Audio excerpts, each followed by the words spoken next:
सभी को नमस्कार। आज हम स्टार्ट कर रहे हैं ग्राम पंचायत अधिकारी के लिए टेस्ट नंबर 1। क्वेश्चन नंबर 1 है, भारत में किसने स्थानीय स्वशासन को भारत में लागू किया था? Number A Lord Mountbatten, number B है लॉर्ड रिपन, नंबर सी है लॉर्ड कैनिंग, नंबर डी है लॉर्ड मैकाले। तो इसका राइट आंसर है option number B, Lord Ripon. अब इसका एक्सप्लेनेशन देखते हैं। लॉर्ड रिपन ने स्थानीय स्वशासन को भारत में वर्ष 1882 में लागू किया था। गांव और जिला स्तर के शासन को स्थानीय शासन कहते हैं तथा इससे आशय ऐसे शासन से है जिसमें राजनीतिक शक्ति का विस्तार आम आदमी के हाथों तक हो, जिससे वे अपनी स्थानीय समस्याओं का निराकरण स्वयं कर सकें व प्रशासन में निर्णायक भूमिका अदा कर सकें। क्वेश्चन नंबर 2 है, वर्ष 1882 में एक प्रस्ताव प्रस्तुत किया गया जिससे स्थानीय स्वशासन का मैग्ना कार्टा कहा जाता है। यह प्रस्ताव किसके द्वारा प्रस्तुत किया गया? तो इसका राइट आंसर वही ऊपर वाला है, answer number D, Lord Ripon. Question number 3 है, स्थानीय स्वशासन का जनक किसे कहा जाता है? तो इसका आंसर भी है लॉर्ड रिपन और इसे कब लागू किया गया? 1882 में लागू किया गया। क्वेश्चन नंबर 4 है, किस अधिनियम के तहत स्थानीय स्वशासन को हस्तांतरित विषय सूची में रखा गया? तो इसके लिए ऑप्शन है भारत शासन अधिनियम 1919, ऑप्शन नंबर बी है भारत शासन अधिनियम 1909, ऑप्शन नंबर सी है भारत शासन अधिनियम 1935, डी है में से कोई नहीं। तो इसका राइट आंसर है ऑप्शन नंबर ए, भारत शासन अधिनियम 1919। अब इसका एक्सप्लेनेशन देखते हैं। भारत शासन अधिनियम 1919 के तहत स्थानीय स्वशासन को हस्तांतरित विषय सूची में रखा गया था। 1935 के भारत शासन अधिनियम के तहत इसे और व्यापक व सुदृढ़ बनाया गया और आज़ादी के बाद 2 अक्टूबर 1952 को देश के 55 विकास खंडों में सामुदायिक विकास कार्यक्रम की शुरुआत कर पंचायती राज की पृष्ठभूमि तैयार की गई। वर्ष 1992 में संविधान में 73वां व 74वां संशोधन कर भारत में स्थानीय स्वशासन को संवैधानिक दर्जा दिया गया। अगला क्वेश्चन है, स्थानीय स्वशासन की सर्वोत्तम व्याख्या यह की जा सकती है कि यह एक प्रयोग है। नंबर ए संघवाद का, नंबर बी लोकतांत्रिक विकेंद्रीकरण का, नंबर सी प्रशासकीय प्रत्यायोजन का, नंबर डी प्रत्यक्ष लोकतंत्र का। तो इसका राइट आंसर है ऑप्शन नंबर बी, लोकतांत्रिक विकेंद्रीकरण का। अगला क्वेश्चन है, क्वेश्चन नंबर 6, सफलतापूर्वक कार्य हेतु पंचायती राज को पूर्ण सहयोग की जरूरत पड़ती है। नंबर ए स्थानीय जनता की, ऑप्शन नंबर बी है केंद्र सरकार की, ऑप्शन नंबर सी है नौकरशाही की, डी है राजनेताओं की। तो इसका राइट आंसर है ऑप्शन नंबर ए, स्थानीय जनता की, क्योंकि पंचायती राज जो है वो लोकतांत्रिक विकेंद्रीकरण की प्रणाली है। तो इसमें सबसे पूर्ण सहयोग की जरूरत जो पड़ेगी वो जनता की पड़ेगी। क्वेश्चन नंबर 7 है, भारत में पंचायती राज किसका प्रतिनिधित्व करता है? नंबर ए शक्ति का विकेंद्रीकरण का, नंबर बी है लोगों की हिस्सेदारी, नंबर सी है सामुदायिक विकास, नंबर डी है ये सभी। तो इसका राइट आंसर है ये सभी। क्वेश्चन नंबर 8 है, किसने यह विचार प्रतिपादित किया कि प्रत्येक ग्राम पंचायत का गणराज्य होगा? तो इसका राइट आंसर इसके लिए ऑप्शन है, नंबर ए है बाल गंगाधर तिलक, नंबर बी है एनी बेसेंट, नंबर सी है एम.एन. रॉय, नंबर डी है गांधी जी। तो इसका राइट आंसर है गांधी जी। और पंचायती राज के बारे में कहा जाता है कि गांधी जी एक ऐसे नेता थे जो पंचायती राज के पक्ष में थे और डॉक्टर भीमराव अंबेडकर ऐसे नेता थे जो पंचायती राज के विपक्ष में थे। क्वेश्चन नंबर 9 है, निम्न में से किसे लोकतंत्र की प्रथम पाठशाला माना जाता है? ऑप्शन नंबर ए है संसद को, नंबर बी है स्थानीय स्वशासन को, नंबर सी है राजनीतिक दलों को, नंबर डी है चुनावों को। तो इसका राइट आंसर जो है वो बी है, स्थानीय स्वशासन को। क्वेश्चन नंबर 10 है, शहरी विकेंद्रीकरण आयोग की स्थापना कब की गई थी? ऑप्शन नंबर ए है 1906, ऑप्शन नंबर बी है 1909, ऑप्शन नंबर सी है 1905, ऑप्शन नंबर डी है 1907। तो इसका राइट आंसर है 1907। अब इसका एक्सप्लेनेशन ये है कि शहरी विकेंद्रीकरण आयोग की स्थापना वर्ष 1907 में की गई थी। इस आयोग के अध्यक्ष होब हाउस एवं 5 अन्य सदस्य थे। आयोग का मुख्य कार्य था कि विकेंद्रीकरण करके अथवा ना करके सरकारी व्यवस्था को सरल बनाया जा सकता है या नहीं। क्वेश्चन नंबर 11 है, किस अंग्रेज द्वारा यह घोषित किया गया था कि ब्रिटिश सरकार की नीति का उद्देश्य भारत में उत्तरदायी शासन की स्थापना करना है? ऑप्शन नंबर ए है मॉन्टेग्यू, ऑप्शन नंबर बी है चेम्सफोर्ड, नंबर सी है मिंटो, नंबर डी है मैकाले। तो इसका राइट आंसर हो जाएगा मॉन्टेग्यू। वर्ष 1917 में मॉन्टेग्यू द्वारा घोषणा की गई कि ब्रिटिश सरकार की नीति का उद्देश्य भारत में उत्तरदायी शासन की स्थापना करना है। क्वेश्चन नंबर 12 है, स्थानीय स्वशासन की श्रेष्ठ प्रणाली का वर्णन किन ग्रंथों में मिलता है? नंबर ए है रामायण, नंबर बी है महाभारत, सी है अर्थशास्त्र, डी है उपरोक्त सभी।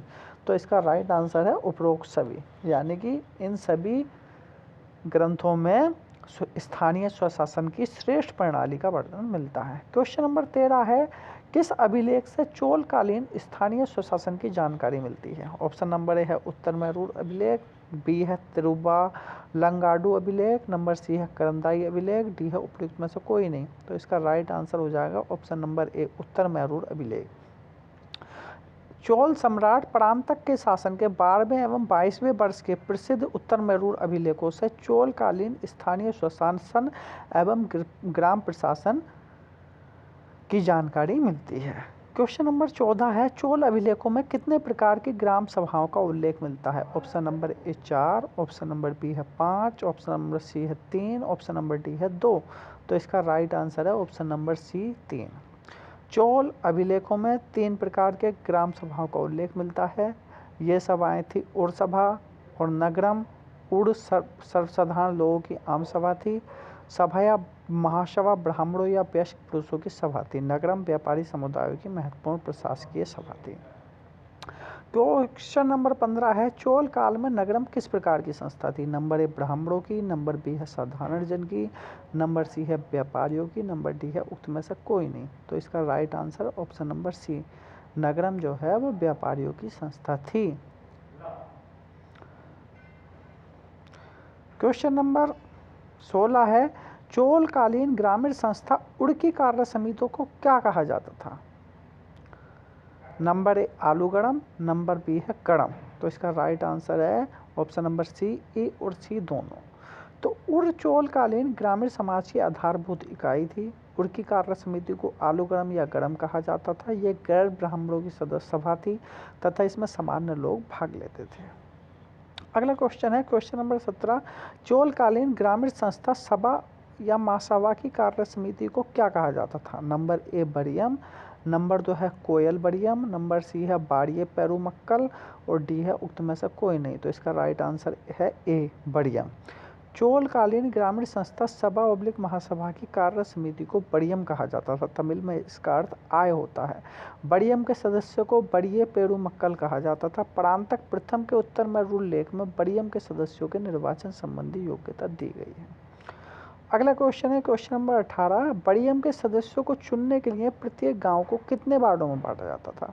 नंबर ए है 20 वार्ड, नंबर बी है 25 वार्ड, नंबर सी है 30 वार्ड, नंबर डी है 40 वार्ड। तो इसका राइट आंसर हो जाएगा 30 वार्ड। क्वेश्चन नंबर 19 है, किस अधिनियम में पहली बार स्थानीय स्वायत्त शासन की स्थापना की मान्यता प्रदान की गई? नंबर ए 1687 में, नंबर बी है 1793 में, नंबर सी है 1842 में, नंबर डी है 1792 में। तो इसका राइट आंसर हो जाएगा ऑप्शन नंबर बी 1793। 1793 के चार्टर एक्ट में पहली बार स्थानीय स्वायत्त शासन की स्थापना की मान्यता प्रदान की गई थी, किंतु वास्तविक रूप में स्थानीय स्वायत्त शासन की स्थापना के लिए गंभीर प्रयास 19वीं सदी के उत्तरार्ध में आरंभ हुए। क्वेश्चन नंबर 20 है, आधुनिक नगरपालिकाओं और पंचायती राज संस्थाओं का विकास किस काल में हुआ? नंबर ए महाजनपद काल में, नंबर बी है मुगल काल में, नंबर सी है ब्रिटिश काल में, डी है उक्त में से कोई नहीं। तो इसका राइट आंसर है ऑप्शन नंबर सी ब्रिटिश काल। आधुनिक नगरपालिकाओं और पंचायती राज संस्थाओं का विकास ब्रिटिश काल में हुआ। ब्रिटिश सरकार द्वारा 1687 में सर्वप्रथम मद्रास में इसके लिए पहला कदम उठाया गया था। क्वेश्चन नंबर 21 है, विजयनगर साम्राज्य में गांव की सबसे बड़ी राजनीतिक इकाई क्या थी? नंबर ए है नाडू, नंबर बी है अगमरम, नंबर सी है कनिक्कई, नंबर डी है बाड़ी। तो इसका राइट आंसर है ऑप्शन नंबर ए नाडू।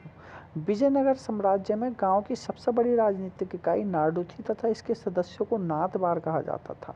ये स्थानीय संस्थाएं शासकीय नियंत्रण से बाहर नहीं होती थीं। क्वेश्चन नंबर 22 है मौर्य काल में नगर प्रशासक कौन होता था? नंबर ए है नागरक, नंबर बी है प्रशासता, नंबर सी है प्रदेष्टा, नंबर डी है दंडपाल। तो इसका आंसर है ऑप्शन नंबर ए नागरक। क्वेश्चन नंबर 23 है मुंबई में नगर निगम की स्थापना की गई थी? ऑप्शन नंबर ए है 1726, बी है 1722, ऑप्शन नंबर सी है 1728, डी है 1730। तो इसका राइट आंसर है 1726। मुंबई में नगर निगम की स्थापना 1726 में की गई थी। ईस्ट इंडिया कंपनी के द्वारा भारत में सर्वप्रथम 1687 मद्रास में प्रथम नगर निगम की स्थापना की गई, जिसे स्वायत्त शासन का प्रारंभ माना जाता है।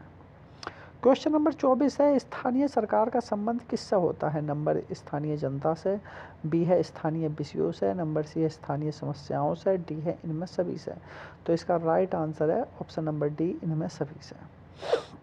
क्वेश्चन नंबर 25 है किस काल में स्थानीय संस्थाओं का महत्व कुछ कम हो गया था? नंबर ए है मौर्य काल, नंबर बी है गुप्त काल, नंबर सी है राजपूत काल, नंबर डी है ब्रिटिश काल। तो इसका राइट आंसर हो जाएगा ऑप्शन नंबर सी राजपूत काल। क्वेश्चन नंबर 26 है मुगल काल में ग्राम्य प्रशासन के लिए 3 अधिकारी उत्तरदायी थे। निम्न में से कौन सा अधिकारी उन तीनों में से नहीं है? नंबर ए है मुकद्दम, नंबर बी है चौधरी, नंबर सी है पटवारी और नंबर डी है कोतवाल। तो इसका राइट आंसर है कोतवाल मुगल काल में ग्राम प्रशासन के लिए उत्तरदायी नहीं था। क्वेश्चन नंबर 27 है वर्ष 1920 में कौन कौन से प्रांतों में पंचायतों की स्थापना के लिए कानून बनाए गए? नंबर ए है संयुक्त प्रांत, नंबर बी है असम, नंबर सी है बंगाल। तो इसका राइट आंसर है ऑप्शन नंबर डी उपयुक्त सभी। क्वेश्चन नंबर 28 है वैदिक काल में ग्राम का प्रशासनिक अधिकारी कौन था? नंबर ए है ग्रामरी, नंबर बी है सेनानी, सी है करमार, डी है रत्कार। तो इसका राइट आंसर है ऑप्शन नंबर ए ग्रामरी। क्वेश्चन नंबर 29 है मौर्य शासन में ग्राम अधिकारी कौन होता था? नंबर ए है प्रादेशिक, नंबर बी है ब्रजभूमिक, नंबर सी है प्रदेष्टा, नंबर डी है ग्रामिक। तो इसका राइट आंसर हो जाएगा ग्रामिक।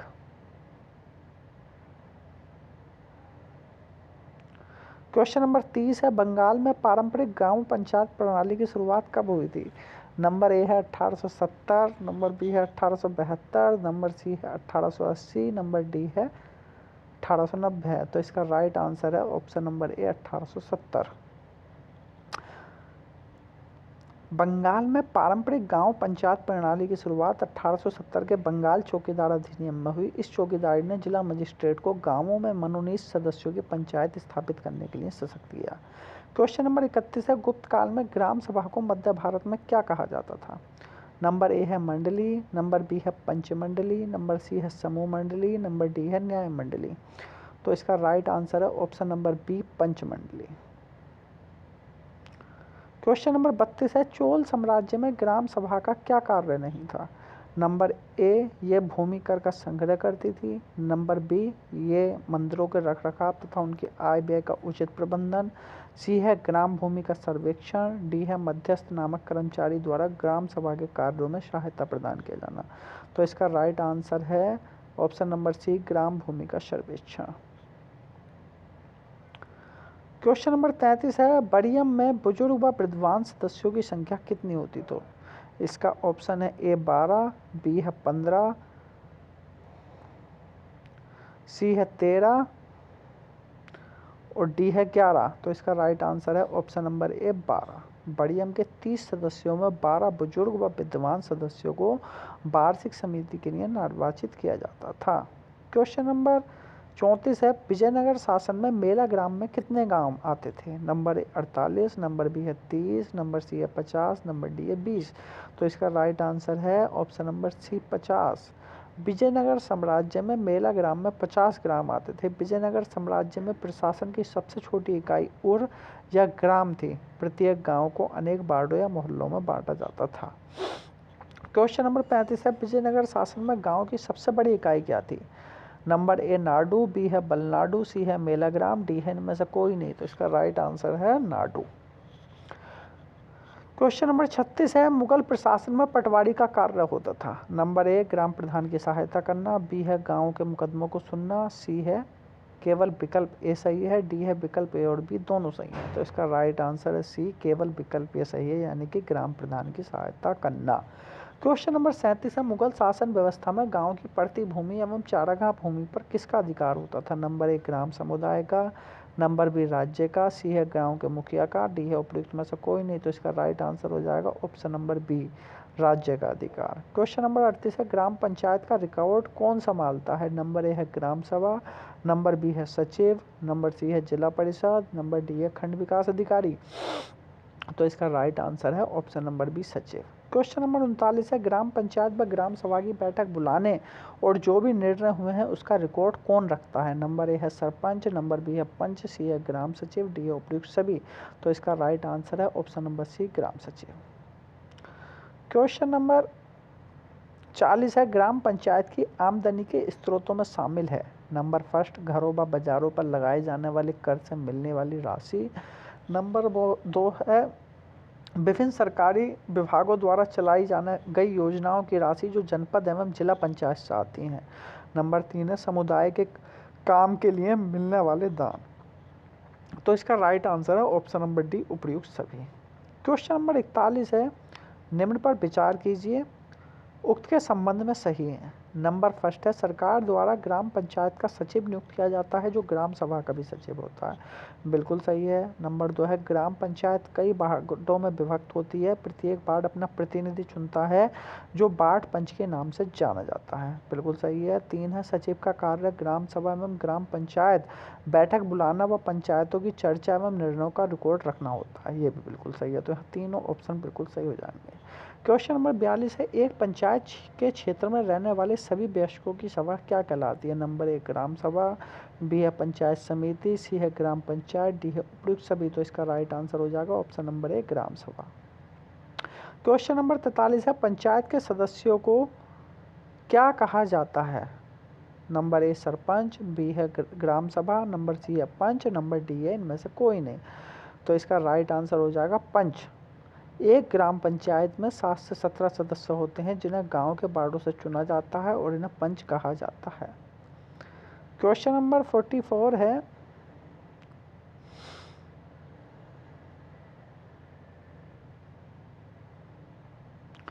पंचायती राज व्यवस्था में ग्राम पंचायत के बाद दूसरा स्तर क्षेत्र पंचायत का होता है जिसे क्षेत्र पंचायत समिति कहते हैं। पॉइंट नंबर 2 है, संविधान में दिए हुए निर्देशों के आधार पर देश के हर राज्य ने पंचायत से जुड़े कानून बनाए हैं, इसलिए पंचायत संबंधी कानून हर राज्य में अलग हो सकते हैं। उक्त में से कौन से कथन असत्य हैं? तो इसका राइट आंसर हो जाएगा ऑप्शन नंबर डी, ना तो 1 और ना ही 2, यानी कि ये दोनों सही हैं। अनुच्छेद 243 भी भारत में त्रिस्तरीय पंचायती राज व्यवस्था का प्रावधान करता है। प्रत्येक राज्य में ग्राम स्तर पर ग्राम पंचायत, मध्यवर्ती स्तर पर क्षेत्र पंचायत और जिला स्तर पर जिला पंचायत के गठन का प्रावधान है। क्वेश्चन नंबर 45 है, निम्न कथनों पर विचार कीजिए। नंबर फर्स्ट है, ग्राम सभा एक पंचायत के सभी वयस्क सदस्यों से मिलकर बनी होती है जिसमें सिर्फ एक गांव या एक से ज़्यादा गांव शामिल हो सकते हैं। पॉइंट नंबर 2 है, गांव के व्यक्ति जो 18 वर्ष या उससे अधिक के हों या उन्हें वोट देने का अधिकार प्राप्त हो वह ग्राम सभा का सदस्य होता है। उपयुक्त में से कौन से कथन असत्य हैं? नंबर 1 केवल फर्स्ट, बी है केवल सेकंड, सी है 1 और 2, डी है ना तो 1 ना ही 2। तो इसका राइट आंसर हो जाएगा डी, ना तो 1 ना ही 2। क्वेश्चन नंबर 46 है, पंचायत समिति के ऊपर के सदस्य को क्या कहते हैं? नंबर 1 ग्राम पंचायत, बी है जिला परिषद / पंचायत, सी है विधान परिषद, डी है राज्यसभा। तो इसका राइट आंसर है ऑप्शन नंबर बी, जिला परिषद / पंचायत। क्वेश्चन नंबर 47 है, ग्राम सचिव की नियुक्ति कौन करता है? नंबर 1 पंच द्वारा, नंबर बी है सरपंच द्वारा, सी है ग्राम सभा द्वारा, डी है सरकार द्वारा। तो इसका राइट आंसर हो जाएगा ऑप्शन नंबर डी, सरकार द्वारा। क्वेश्चन नंबर 48 है, पंचायती राज विषय किस सूची में आता है? नंबर 1 समवर्ती सूची में, बी है केंद्रीय सूची में, सी है राज्य सूची में, डी है विशेष अधिकार सूची में। तो इसका right answer option number C, राज्य सूची में। पंचायती राज विषय राज्य सूची के अंतर्गत आता है। 73वें संविधान संशोधन द्वारा भाग 9 को पुनः स्थापित कर 16 नए अनुच्छेद 243 से अनुच्छेद 243 ओ तक और 11वीं अनुसूची जोड़ी गई। क्वेश्चन नंबर 49 है, भारत में पंचायती राज प्रतिनिधित्व करता है। नंबर ए शक्तियों का विकेंद्रीकरण, नंबर बी है लोगों की भागीदारी, सी है सामुदायिक विकास, डी है उपयुक्त सभी। तो इसका राइट आंसर हो जाएगा उपयुक्त सभी का। क्वेश्चन नंबर 50 है, गांधी जी द्वारा सत्ता के विकेंद्रीकरण के समर्थन का क्या कारण था। नंबर ए विकेंद्रीकरण लोकतंत्र में लोगों को अधिक भागीदारी सुनिश्चित करता है। नंबर बी है भारत में अतीत में सत्ता का विकेंद्रीकरण हुआ था। नंबर सी है देश के आर्थिक विकास के लिए विकेंद्रीकरण आवश्यक था। नंबर डी है विकेंद्रीकरण से सांप्रदायिकता को रोका जा सकता है। तो इसका राइट आंसर है ऑप्शन नंबर ए, विकेंद्रीकरण लोकतंत्र में लोगों को अधिक भागीदारी सुनिश्चित करता है। इसी के साथ ही ये टेस्ट ही समाप्त करते हैं, बाकी अगले नेक्स्ट टेस्ट में करेंगे। धन्यवाद।